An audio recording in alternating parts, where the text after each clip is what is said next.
Comme d'habitude, notre programmation est variée. Elle propose plusieurs thèmes. Elle s'adresse à des différents publics. Plusieurs thèmes seront abordés. L'immigration, la position de la femme dans notre société, le rôle de l'argent. Une situation aussi particulière puisque, on le sait, Pierre-Yves Schmitt, le directeur de l'usine à gaz, a démissionné. Il a donc fallu trouver d'autres personnes pour travailler sur cette programmation. Avec qui est-ce que vous avez collaboré ? Alors, j'ai eu la chance de pouvoir m'appuyer sur mes collègues qui sont Marie Fourquet en théâtre suisse, Michel Hulliman qui nous programme le spectacle de jeunes publics, ainsi que Damien Frey qui nous a épaulés sur les musiques actuelles. C'était important pour vous de garder l'identité de l'usine à gaz avec sa programmation en reprenant justement des gens qui avaient toujours collaboré à l'usine à gaz. Exactement. Même si les travaux ont commencé, même si nous sommes en période transitoire, l'usine à gaz reste la même. Nous nous appuyons sur des valeurs sûres et c'est des personnes avec qui la collaboration est vraiment réussie. Donc je suis très contente que j'ai pu continuer à travailler avec eux. Ce qu'il faut également soulever, c'est que là, cette programmation, c'est une demi-saison. Vous avez travaillé donc pour 6 mois. Vous aviez l'habitude de travailler déjà depuis quelques années, comme ça, un petit peu dans l'urgence et dans l'incertitude. À partir de janvier 2019, qu'est-ce qu'il en sera pour l'usine à gaz ? Alors, nous serons toujours dans cette période transitoire et hors les murs. Donc, j'espère que nous pourrons finalement peut-être pouvoir travailler sur une saison complète, une année complète. J'espère que la saison 2019-2020 pourra être annoncée au mois de juin de 2019 pour toute la saison. Comment est-ce qu'il est utilisé le temps de ses employés à l'usine à gaz ?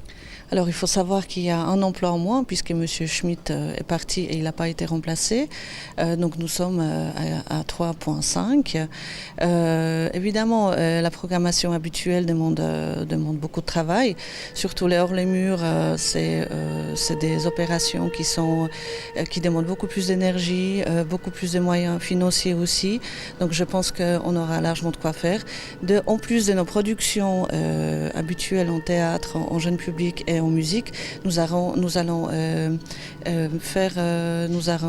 faire plusieurs collaborations avec des acteurs culturels d'Aignan. Le syndic appelle aussi à des coupes budgétaires, notamment dans la culture. Comment est-ce que vous vous situez aujourd'hui dans cette situation ? Nous sommes tout à fait conscients des enjeux, mais restons confiants également parce que étant sur le marché de la culture nyonnaise depuis 23 ans, je pense que nous avons démontré depuis toutes ces années notre professionnalisme, notre savoir-faire, notre réel soutien à la vie culturelle nyonnaise.